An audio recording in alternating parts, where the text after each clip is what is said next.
Je vous remercie. Nous passons à la question de Madame Céline Calvez, à Monsieur le ministre de l'Action et des Comptes publics. Madame la députée, vous avez la parole. Merci, Monsieur le Président.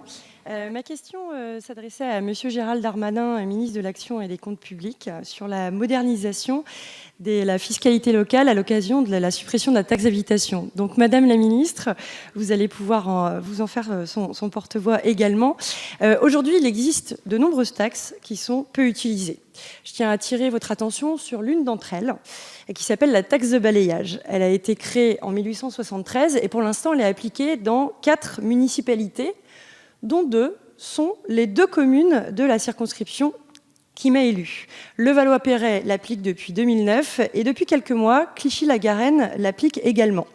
J'ai d'ailleurs été interpellée à de nombreuses reprises par des Clichois et des Clichoises qui ont été désagréablement surpris en découvrant qu'ils étaient assujettis à cette nouvelle taxe au montant loin d'être négligeable, devant être réglé très rapidement. En application de l'article 1528 du Code général des impôts, les communes peuvent, sur délibération du conseil municipal, instituer cette taxe de balayage. Cette taxe, peu importe la surface de votre habitation, c'est la longueur de votre façade et la largeur du trottoir qui pourront entraîner pour vous le paiement d'un montant pouvant atteindre jusqu'à plusieurs milliers d'euros quand vous avez la chance d'avoir un pavillon qui fait l'angle d'une rue.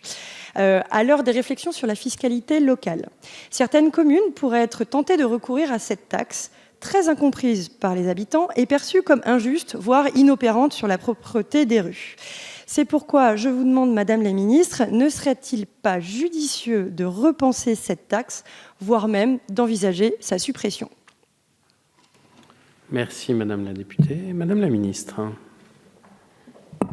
Merci, Monsieur le Président, Mesdames et Messieurs les députés. Madame la députée, vous avez en effet très bien rappelé les caractéristiques de cette taxe de balayage qui est assez particulière, qui ne concerne que 4 communes, qui est due par les propriétaires riverains des voies publiques ou par le syndicat des copropriétaires lorsque l'immeuble est soumis au statut de la copropriété des immeubles bâtis.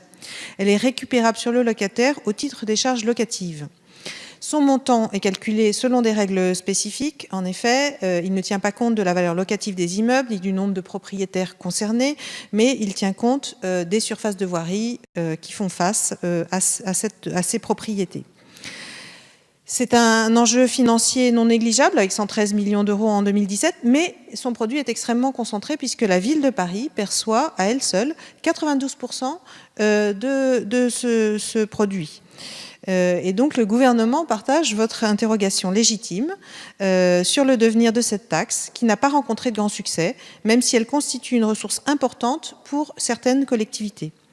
Suite à l'annonce de la suppression de la taxe d'habitation par le président de la République, vous savez qu'une réflexion a été initiée pour une refonte globale de la fiscalité locale. Et dans ce cadre, une évolution de la taxe de balayage, sa fusion avec d'autres taxes, voire sa suppression, peuvent être envisagées, comme le propose d'ailleurs le rapport de Monsieur le préfet Dominique Bure et de Monsieur l'ancien ministre Alain Richard sur la refonte de la fiscalité locale, qui a été remis donc au Premier ministre le 9 mai. À ce stade de la réflexion, aucune solution n'est privilégiée ni écartée. Et bien entendu, la décision sera prise en tenant compte des besoins de financement des collectivités et après concertation des élus locaux et en particulier des élus concernés par ces taxes. Je vous remercie.